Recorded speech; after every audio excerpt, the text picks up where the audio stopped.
right, welcome back to another episode of Into the Valley. Some days we really look forward to these, don't we?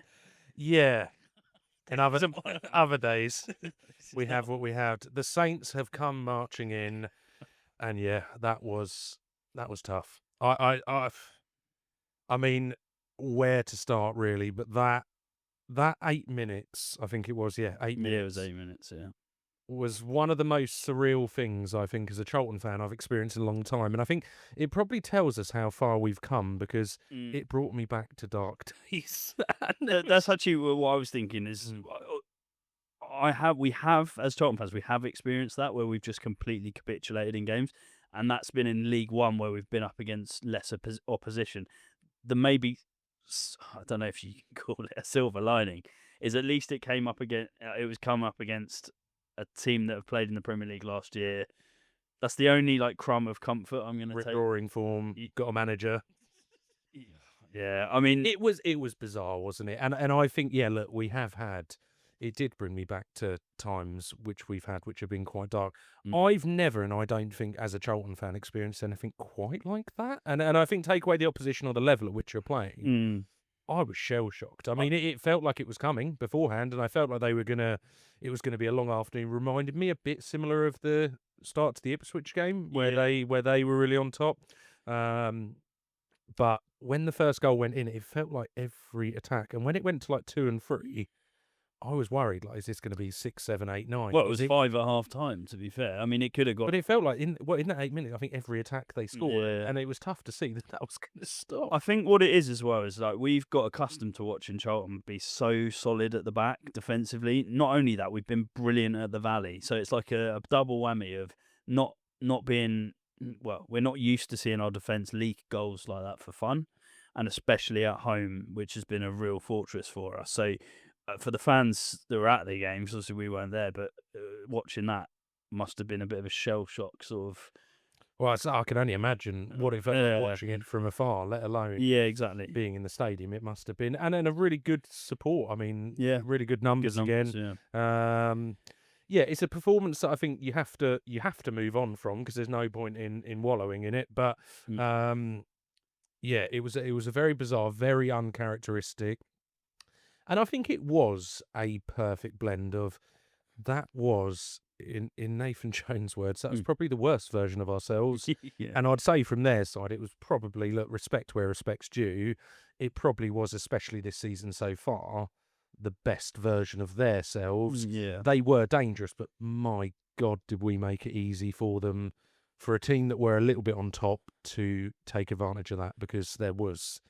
Well, some pretty disgraceful. Yeah, I mean, you'd have thought Moses was playing centre mid, passing the Red Sea, because honest to God, there were gaping holes in that defence, and all they really had to do as well, because we were still playing that high press, and I think from the commentary I was listening to, it was sort of we've got to abandon this high press thing, because I think after they'd sort of scored the second, it was okay, this high press really isn't working, because they're just passing triangles around us, and our defence were pressing high, which meant that they could just thread a little through ball through, and that's what happened.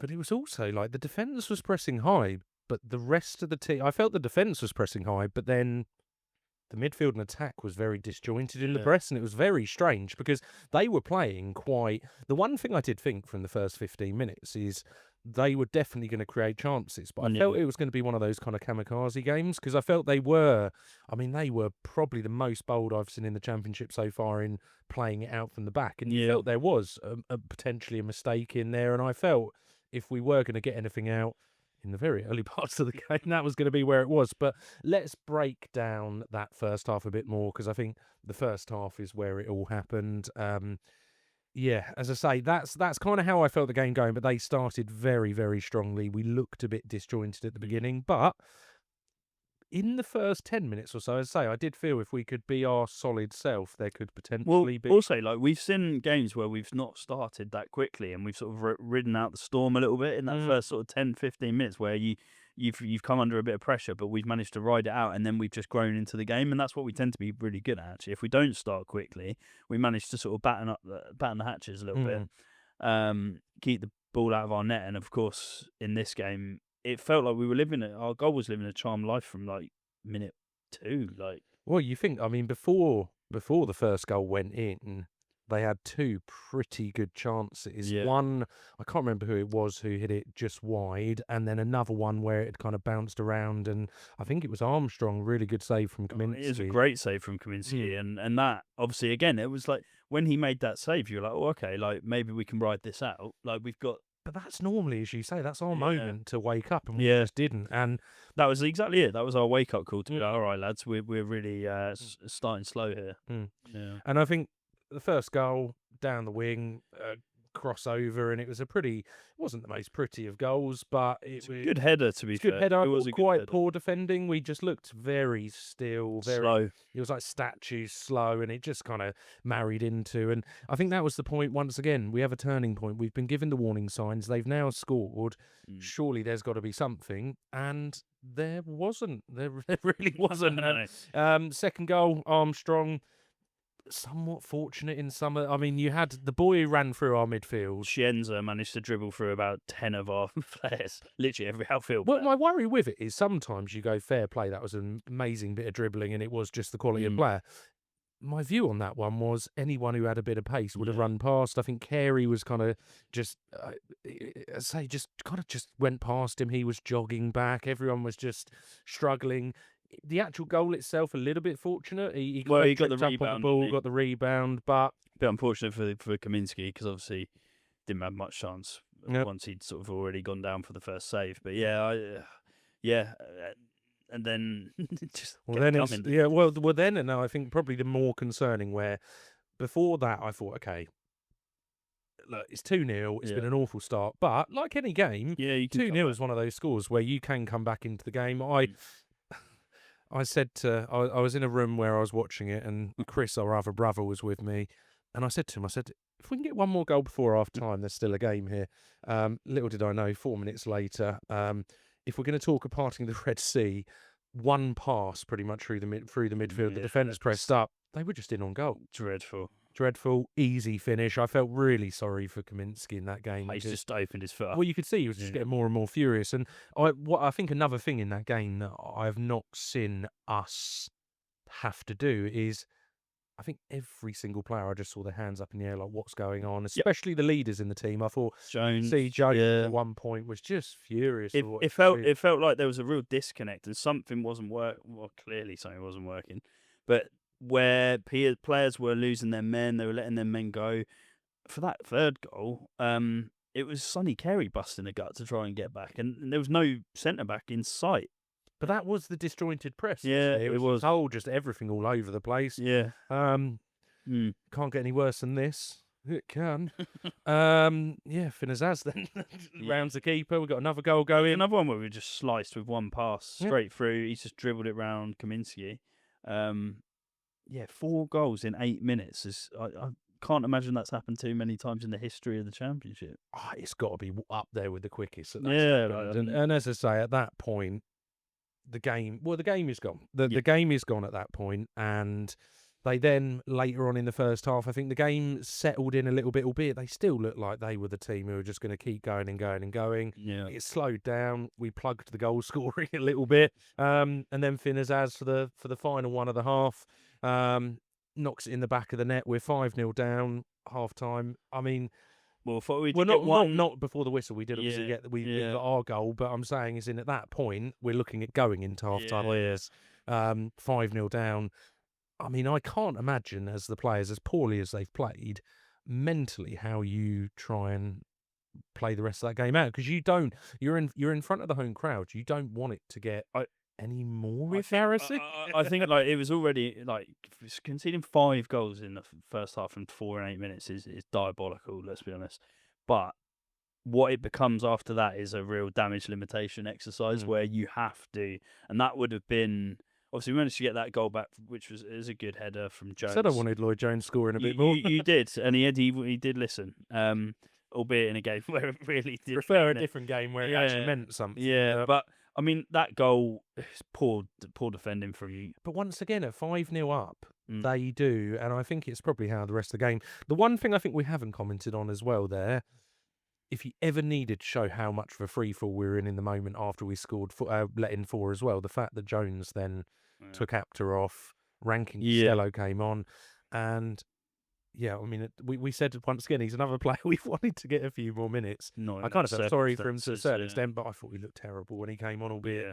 everyone did. So, Yeah. game. But that, if Oh, you ever need a sign that something's gone horrifically wrong, that is it. I think the is. most concerning thing I thought of that sub is I felt it was Jones somewhat conceding that he had got it wrong. I Because I think think he had to though. I don't. There's no other way of dealing with that situation. I mean, and if you don't make that change, it could get far worse. There was at that point there was no signs that we were gonna shore up at the back, and I don't know. Like it just felt like it could. no, and we're going to go on to a little bit more today, obviously, a little bit more into one thing we're not going to do today is individual performances, because we feel it would be a very much Groundhog Day of, You it's, can't. well, it's the first episode of the season, we've had to do it, that Yeah. we're not going to talk individually, but I think there's some key points of the game that we would like to go into a bit further. Obviously, the end of that first half, we had the Jones header.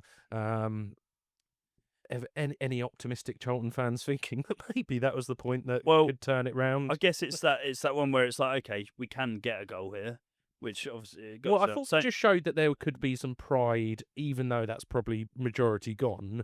We could end it not being a 8-1, 9-1, and we could end it with being a 5-2, 5-3, Make it respectable. or back something. And to be honest with you, that's when they went in at half time at 5-1 down.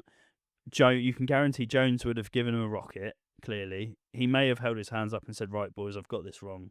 Because at that I'd point, love to have been a fly on the wall. yeah, like what do you say? But then the other thing that goes without saying, which you have to get across to the players, is we have to get a grip of this game now and make it respectable. And I think there's that sort of age-old adage of sort of when you're that far back behind, it's like win the second half. Mm. Or at least just don't lose the second half. Like Mm. you almost have to compartmentalize like the sort of two halves and just make it more of a pride thing in the end. And probably, I mean, there's not much to say about the second half. It probably was more that way. What I will say to it is it's really tough, because I still thought we were very poor in parts, and as I say, it's very difficult because heads are gone at that point. The game isn't really competitive anymore, and that kind of goes both ways, because I feel they took the foot off the pedal. 100%. Understandably, subs being made by the managers. Yeah, I very think they had typical. one eye on Tuesday. For everything we're going to say incredibly negative towards this performance, and I do not think there is particularly anyone who can hold their head high to anything that happened on the pitch. I think any subs that came on, I don't have too much blame. I think it's a horrible atmosphere to have to come into. Yeah. There is one player who I will give some respect to, and I thought the only one who showed a bit of anything gutsy, any courage, any kind of performance, and that for me was Miles Lieburn. And I think the battle he had with, I think it was Wood, their centre back, he got physical with him, and look, running off scraps and very few opportunities, but he's the only one who I could say, do you know what, he tried in his position that was very limited, he gave something. And he's also one that we've been pretty critical of at times with not giving as much effort as maybe we feel he should. And I think you're right. I think he's probably one that you could at least say that like sort of looked like he was getting himself in there. I quite enjoyed some of the physical Yeah. battles he had with Wood. Yeah, exactly. And he, as I say, those bits of the game, maybe they felt better because how bad everything else felt. I mean, as don't well, know. we are really scraping the barrel. Yeah. in terms of- Well, it is. As I say, it's a very Yeah. and I think any of the, particularly, I don't know if I could put too much blame on any of the attacking players per se. I think it was, that game was all about the defensive and midfield performance. Yeah, you can't really hammer the players up the top of the pitch because realistically they're coming back, and I mean they spent half their time in their own half, didn't they? So it's one of those. Yeah. As I say, it's not one that I want to live in my memory for too long, and as I say, it needs to be moved on from. But I think the one thing with any performance like that, we have got to really, really learn the lessons. And as I say, I think there are other times where you can put in a performance like that, and there will be teams who don't have the capacity or even the ability to punish you as much as they did. But they did have the players from literally the start of the game. I thought players like Armstrong, for example, he was dropping in deep, picking up the ball, creating space, and you could tell he was a class above, and he was on it that day. And I think with it, we've just got to be very careful if we do come up against teams like that Well, we don't go down that route again. Well, we have to remember, like you just mentioned, like Armstrong he's played in the Premier League. He's a very, very good striker. You've then got Finn Azaz, who they signed from Middlesbrough for big money, who's again a quality player, plays regularly for Ireland. You know, they've got players in their team that are quality, and they showed that, to be fair. And I think when you come up against teams that have that quality and you are bang off it, you will get really badly exposed, and that's exactly what happened in that game. What I'm really, really intrigued to see is how we respond on Tuesday, because as a player, when you've been sort of hammered that badly in a game, the sort of what is good for us, I think, in a weird way, is that the turnaround to the next game's not, we're playing Tuesday. And predominantly, whether it's a loss or a bit of a battering, and I think with it, Jones has always demanded a response in those situations. But I think also like a pride thing for the players. It's like, okay, we want to show the fans that we're, I can't remember off the top of my head, but I have a feeling it happened against, not in the same way and not in the same kind of manner, but I think it happened last year, even when we were in a good run against Rotherham, I want to say. I think we've taken a few hide-ins. Yeah, I think there was a 3 or 4-1 against Rotherham. I think I have vague memories of, I think it was Malik Wilkes scored. You're right, yeah. Yeah, I have a feeling. And then we went on, I think, another 5 or 6 games in a row we won. I'm not expecting that this time. But as I say, we've got to... There has to be a response. It's got to be a much better performance. And so, look, we're not going to go into the individual performances, but I think we have got some talking points over the game and what maybe we've learned from it, but also some bits in there as well that I think we'd like to just go into a little bit more detail on. Now, I think probably the interesting one to start with, in my opinion, is where you felt at most that game went wrong, because I think there was a few different areas, and I think we could split it into two, which is one, out of the players who were playing, do you feel there was any standout poor performances that really led to it being a worse performance? Albeit everyone was bad across the pitch, I always think there is certain players that will highlight that more. And what were your thoughts on the tactical side of where it went wrong, just on how we were set up? Okay, so from watching the game, like you say, it's really difficult to single out players because we were as a collective, that midfield defence in particular were terrible. I really and it annoys me to have to bring it up again, but because he's had a real yo-yo season, I think, is Doherty, and I think again that sort of game highlights where he works hard, and I think whatever type of game you come up against with Doherty, he will work really hard. But what it does do is if you're off it slightly, it highlights the quality that he maybe has is limited. The amount of times we got into actually a couple of good positions where we sort of broke forwards a little bit. Very rare. There weren't many of them. Don't remember them. No, there weren't many of them. But the times we did, it was like a little sort of loose pass or a bad touch from him. Everything he did seemed to just not be coming off. And I know that seems to be the way when you're playing badly, is that you just, I think it is, but I think we've discussed this before. When you are having a bad performance, I think there's also certain positions that require a player there who can drag you out of it. He's in the middle of the park. And he's in the middle of the park. And I think with Coventry, he gets a little bit more allowance because he is that holding mid. Whereas because Doherty's role is not in that just defensive capacity, it is to go up and down the pitch. And in a game like that, I think you've only got to look at some of their players and what they were bringing to the field, and we've discussed this before. I think Doherty looks good when we're playing good, but in games where we're playing poor, I think he's highlighted out as one of he gets exposed. Yeah, he gets exposed, and I think he is actually quite noticeably on that side. And for me, I would agree. I think he was definitely someone who stood out for me. I had another one as well, and I think it's a really tough one because I think it is the out of position nature that makes me a little bit more sorry for him. But I thought Hernandez, I think, put it this way, when that 24th minute, I think it was when Apter came off, I think if there was cover for the left, it would have been him. And I thought he wasn't really bringing much on the attacking side. Whenever he picked up the ball attacking wise, actually, he looked really, maybe once again, not his fault, but incredibly rusty. He was kind of like tripping over the ball.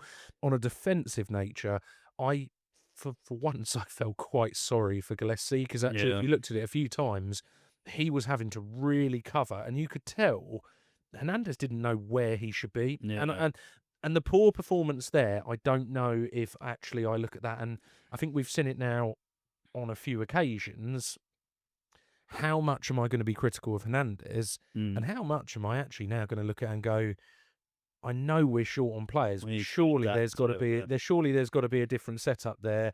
And I even think, for example, TC in that wingback role doesn't look as bad. He's a bit more of a worker for the team, and especially for a player coming in who's got very little match fitness. I put a lot of that on Jones, actually. I got another actually thing to bring up, and I've seen it a little bit sort of talked about online in the last few days since last day or so since the game. I think what is starting to concern people a little bit is since we've had those injuries. So we've obviously had the injury to Burke and Bell, and they're two sort of, especially Bell. He's been like a pretty stalwart in the side in terms. I think Bell was probably the big. Yeah, it's a very hard one to deal with, and then obviously we've had Edwards. Edwards has been out for a long time now. Are we concerned that, because really we've got no play to sort of really mess around with that back line for now, because we've not really got the players to rotate in anymore? My concern, left back, I think is a big concern, because I do think Amari Bell can step in there, but we signed him as a relatively injury-prone player, and who is also our starting centre-back. So your backup left-back being your starting centre-back who's injury-prone, to me, that's highlighted quite big time on that. And the problem at the moment, as I say, is leaving us relatively limited, because there's not really anyone to bring out there. And I do wonder if, personally, but once again, the cover in the centre-backs is causing us problems, because I think in an ideal world, you'd probably bring Kane Ramsey over there and drop in like a Burke or someone to centre-back if you do have that issue as like I guess that's the solution, isn't it? If it's not quite right, we're clearly not working. It didn't work at the weekend, and if potentially it's not working in general, because again we lost. This is 2 on the bounce we've lost now, and it does seem to be that it's coincided with those injuries. The defence has almost started to look a bit disjointed, which it's somewhat natural to a certain extent, but yeah. I think the difficulty the other side and the counter argument to it is I think left back 100%. There's definitely a shortage there. At centre back,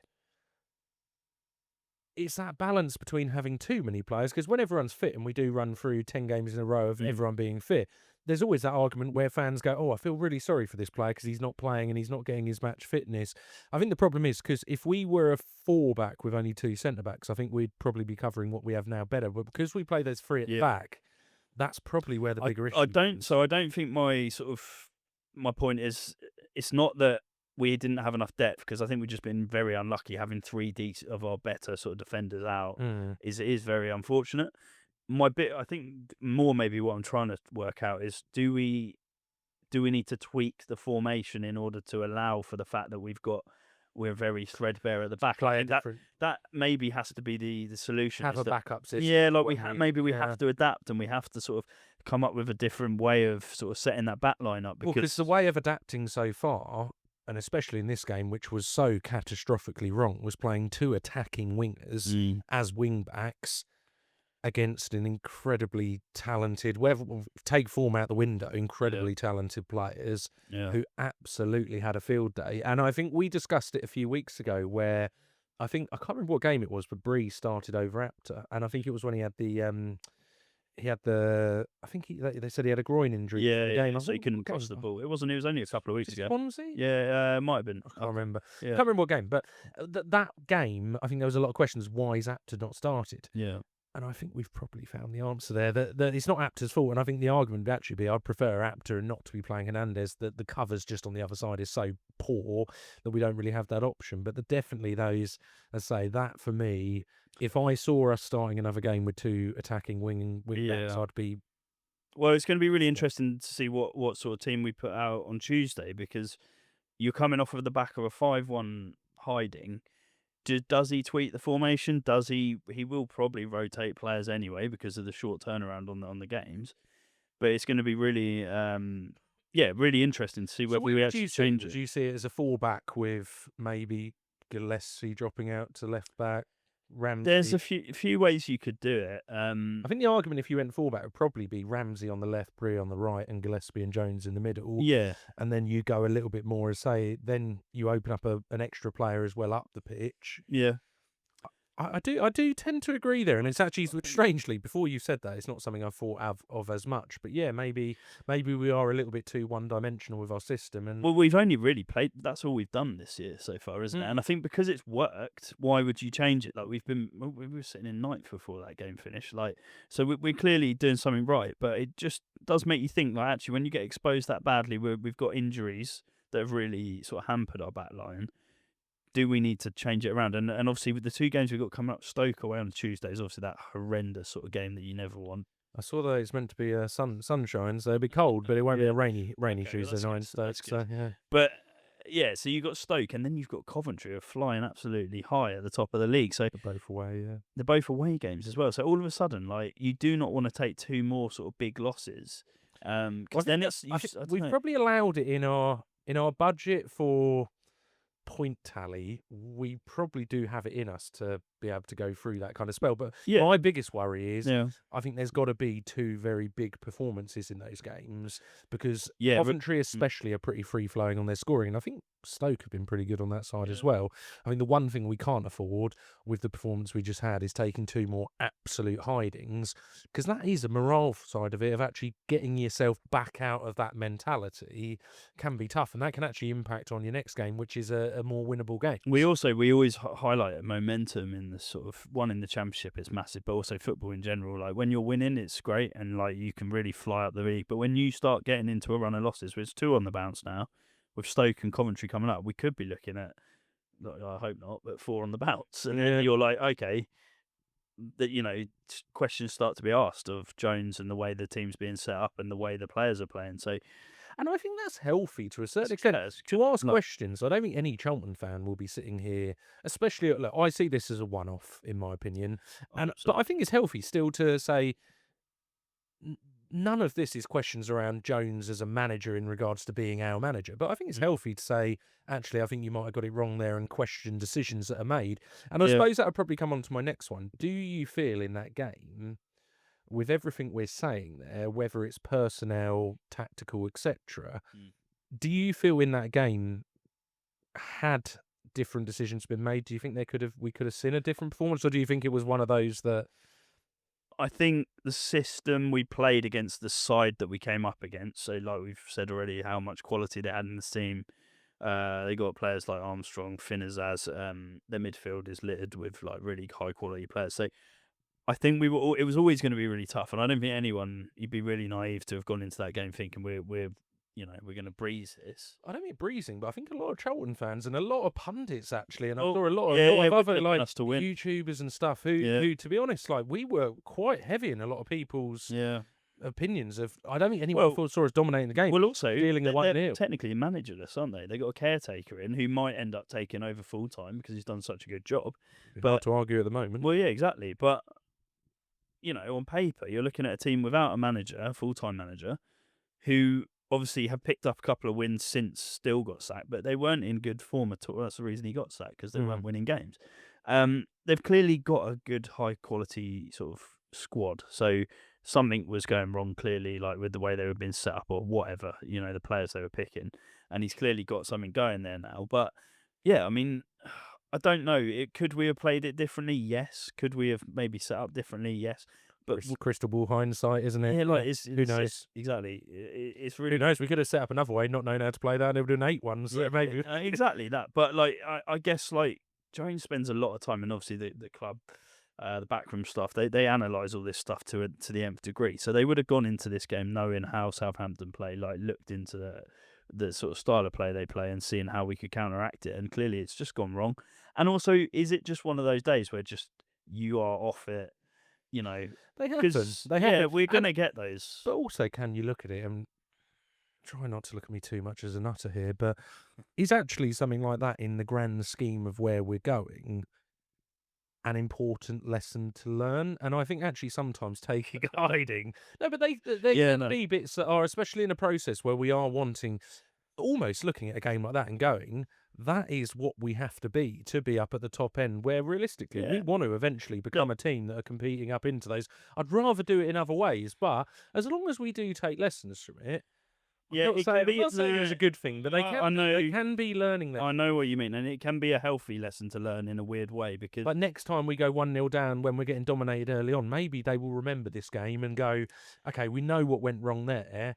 So actually, you know what as well. Like I do have to keep reminding myself, we've got a lot of players in that team that have never played Championship football. So like we're obviously going off like the amount of games we play. We're like 16 games into the season, so they're getting used to the league and like some young players in there as young well. players. There's players that haven't played in that division, and there's also just players that are are getting up to speed. Like the players we still bring off the bench even now are like still like your Nibses and players like that. Alaf, who has only really played in like the lower leagues, like they're players that are still getting used to things. So I think we have to take that as well. Like let's be honest, we've overachieved so far this season. Like no one expected us to be where we are. So coming up against a team like Southampton, who are relegated before, if you'd have looked at that fixture when it first came out in the fixture list, you'd have been like, "Oh, that's one of the hardest games we're going to have this season." It was different because of the way that Southampton have started, but I think for this game as well, the main thing was the manner. That 8-minute period. Yeah, and that's what I think worried actually, people. if you probably took that game, it would still be bad, but I think there would be a little less of a shell-shocked moment. Or I like think a I hysteria. almost woke up this morning and just kind of opened my eyes. Did that happen? Yeah, Like, I know was, what you mean. It it was was a bit. so bizarre, and I think that genuinely the 5-1 result would still have been very disappointing. But the manner in which we capitulated so quickly in that 8 minutes was probably the more upsetting bit. I actually think as well that's where it really will highlight sort of this game on Tuesday we got coming up against Stoke. How we respond will really highlight sort of whether it is something to worry about or whether we just had a really, really bad day at the office. Because if we end up like having another poor performance against Stoke, you then start to think, okay, is there something going wrong here? Do you know what I mean? I think for me to think that personally, I'm not sure I'd be completely on board with that. I think it would highlight probably the resetting of expectations, which I do think there is a certain element of that, and I think it did it for me personally. I have been thinking over some of our more recent performances that even when we have got results, okay, the shine of that start to the season is dropping off a bit, and we are starting to see what a quality league. Teams starting to really get into a run of it, and we probably, as I say, we're not the finished article. There is a lot of effort to go with that team. I think there's a lot of new players needed. There's a lot of everything. But as a first iteration of being the team that stays up in the Championship and probably pushes a bit past that, we're doing extremely well. But it does just reset you a little. I think as well, like you mentioned, like we're not the finished article. That is something that Jones has sort of hammered home from the get-go. He's always said it's a project. We have to keep reminding ourselves this is our first season back after 5 years in League One. And do you think why in the post-match, I think if we had seen a performance like that in League One, I was almost waiting to see what the response would be to him in post-match. And as much as he's disappointed, he didn't seem angry. And I think we've seen games where his post-matches, he's seething and he's absolutely scathing. And I didn't get the feeling of that. I think it's, as long as it doesn't become a consistent part of his team.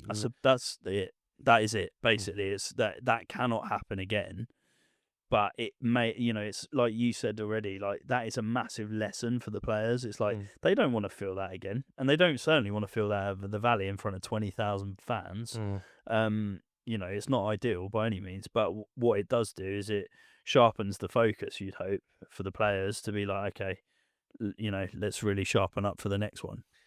I think as well, and I think it's probably one of the finer points before we move on, because it's a game that I don't want to. Yeah. Well, I think we can kind of go over everything, and say you can keep opening up more and more conversations. I think the big thing is we've got to leave it as hopefully it just being a singular thing. That, as I say, not to say we're not going to have other games like it this season, but they're very rare.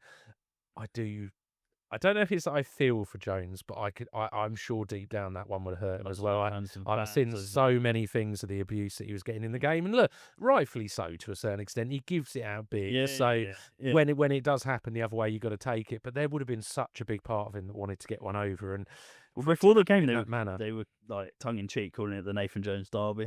So yeah, you're right. Like it would have hurt him. And the players probably know that as well, to be fair, because he was in the firing line big time for the fans. Yeah, they're not very fond of him. No, not many of them. I've seen some comments online who actually said that he had a bit of a rough ride there, but they had nothing against him. But I think the majority of Southampton fans not massive fans. not very keen. So, well, yeah, as I say, it's a game that we will now leave in the distant past, and quite happily so. I think let's move on to then our next game, which we'll do in a little bit more detail, obviously, with the fact that this has been a bit quicker than normal getting to this point. But yes, the Stoke away. What's your thoughts? Yeah, Stoke have obviously they're sitting third in the league. Like they're a really, really good side this year. We weren't sure beginning of the season what Stoke we were going to get. Under Robbins, he's a really quality. I saw he just signed a new 3-year contract with them as well. Yeah. So they've nailed him down, which is really good for the club because it means they got some sort of stability in there too. And I think he always seems to get like linked when managers get sacked in the Championship for like mid to upper sort of teams. He gets linked with them quite regularly, so that's good for them that they've obviously signed him. They're really tough team to play any time you come up against them. But I think especially this season where they've got their tails up, they're a team with real confidence. I do think they lost at the weekend. Am I right saying? Yeah, I think I saw that they lost theirs. Yeah, they lost to Leicester. Leicester. And then they lost to Coventry prior to that. And I think they are, as a team, I think they've done incredibly well this season, but there is definitely chinks in their armour. And I think it was, when I was looking, somewhat similar to one of the stats we've got, which is quite an interesting one, of being a team that actually gives away quite a lot of chances, and XG conceded is actually quite high, albeit statistically, defensively, they don't let in many goals. And I think there's that fine line. And I think with Charlton, when you look throughout the season, how much of that comes down to you've been fortunate up to now, and how much of that comes down to actually that's the way you play and it is a numbers game. And even though XG only shows so much, and I think it probably the answer comes somewhere between the two. And I think you do when you play systems that maybe do. I say with Charlton, there's many chances that we do give away still throughout games. Yeah. But you run on a law of averages. We're not in the Premier League, we are in the Championship, and they're not.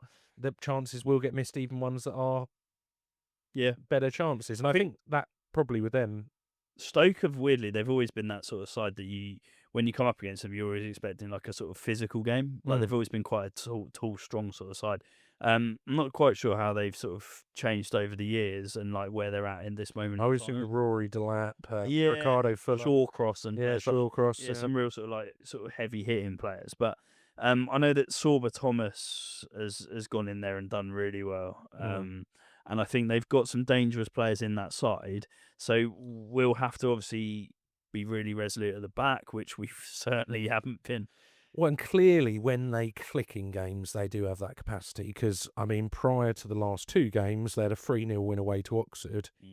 And a scoreline we won't want to see again, a 5-1 win at home to Bristol City. So they have done someone 5-1 this season. So clearly they do, albeit I think once again, that was a game that, I think the Bristol City game, and I might be so wrong in this, but I think it was a game that 5-1 didn't necessarily reflect the actual scoreline. It's just they took chances very well and Bristol City didn't take theirs. So yeah, I mean, like again, we go back to Robbins being the manager. Like they're going to be set up really well. Like it's not going to be. You never go to Stoke expecting an easy game, and it's certainly not going to be that. The one thing we are just obviously desperate for is a response from what we've come up against this weekend. So that's really the big thing for me, is that we see a performance. I'll probably take a draw, like away at Stoke on I'll take that and rip your hands off of that. Exactly. Well, because I think anything after the result we've just had, there's two very big things. So I think there has to be a very resolute performance and the effort put back in by the players. And I think that even accounts to if we lost even 2-1, 3-1, but a very good performance where it just dropped off at the end or something like that. That, for me, the performance is probably as key as the result. Yeah. But I think a draw would be an incredibly good result. A draw would be a very, very good result. But, it's one of those where on our day we are bloody good. So, and we have to remember that, is that when everything does click and we really are, playing well, we are a dangerous side to play against. We just need to get that resoluteness back in the back line, which at the moment, that's my one sort of worry, is because we're still playing with a sort of bit of a mismatch at the back in terms of it's definitely not our strongest back line. The difficulty with that side, though, is we don't know who's going to come back into the squad because tight-lipped Nathan Jones, they're another week closer. That's all we and I think, for me especially, I think Amari Bell would be a really big one to get back in because I think you could play him at that left-back role, dropping into centre-back, whatever it is. I think he's probably out of those injuries, I think, who are due back soon. He's probably the more important, albeit we don't know, do we? No, we don't. I don't know when. I think Edwards, once again, I think he's one that maybe... He's had an op, hasn't he? So he's sort of on the mend in that regard. And I always see stuff about Godden training now, but we've not heard anything about him coming back. No. But it's defence more that we really are desperate for a sort of, like you say, a Bell back who's just going to bring back some stability at the back. But so on that, going into the game against Stoke, how are your feelings in regards to how we go set up? And I think the personnel is a very difficult one because we don't know exactly what the availability is going to be. But I'm guessing the same as me, you probably would be extremely shocked to see that. We're not going to see that same starting lineup. No. Are we going to see, I think, Bree potentially coming in, but are we going to see, for example, and I think there's an argument, one, the tactical side of it, but do we see... With what we've done, it obviously hasn't worked. Do we see Brie out on the right, and do we see a bit of a random one like a Rankin Costello come in at left back? Yeah, and to say it's not a possibility. He's a very versatile player, and would that be better? I don't know. It's also, do we see a change up in the formation? And that is something I'm really intrigued to see, actually. And that's probably the first thing I'll be looking out for when I see the team sheet come out on Tuesday night. See, I look at our squad currently, and with exactly what you said, I probably would say the system that I think there would be a curiosity for me would be that kind of 4-2-3-1. And I think you could have, I say, maybe a bit of a kind of curveball of like a Costello at left back, but then you'd have Gillespie Jones out on the right, Ramsey. Or you could play Gillespie left back there, but play that back four. Have Doherty and Coventry both sitting as defensive mids, and then you have Carey, maybe an Apter out on the right, TC out on the left, and a Miles up top. Yeah, something like that. It just might as well. It might just take someone like Stoke by surprise, thinking that we're going to be set up in this way. I'm not sure I see the widespread tactical change happen. No, and I think also it could be seen a bit knee jerk, couldn't it? I mean, I know, like I say before, we've lost 2 now on the spin, so it's like, I do think this is an important game. I've done it on Football Manager a few times. You start frantically changing the formation, it just all spirals out of control. All out attack. Yeah. Let's see what we do. I mean, like I say, it's going to be really tough, isn't it? Yeah. And I think the important one from the game before, sad. I think yesterday was a low point. It was a tough one. But look, don't get too low, don't get too high. I think it's not that we're seeing this as a consistent basis. I think we are screaming out for a bit of a performance. I think we've been a bit, even with games recently, we have been a bit flat, and I think we do really need that. And I think that will maybe come in line with some more players coming in.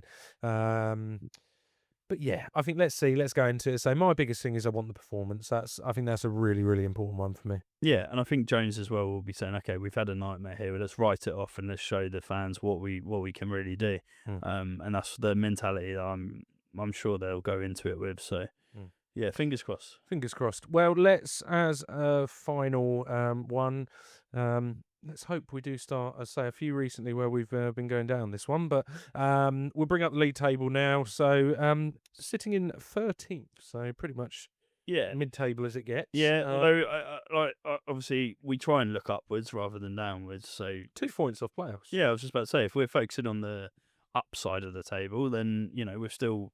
Very I think tight. you really have to. And I mean, it's a crazy league this year because actually, when you look down to West Brom in 17th on 21 points and the playoffs being 25. So that is mad. And then there's a few teams that are getting cut adrift. Yeah. And also, that is another one. Whenever you look back on a result like that, you could be Norwich because they got spanked at the weekend, and they're not even in double digits on points. So no, it could always be worse. Yeah. It could always be worse. So yeah, no, I think it's, as I say, it's definitely we need those performances soon, and we do also. You have always got to have one eye on the table, and it is one that you can start dropping down and getting in a bit of a rut.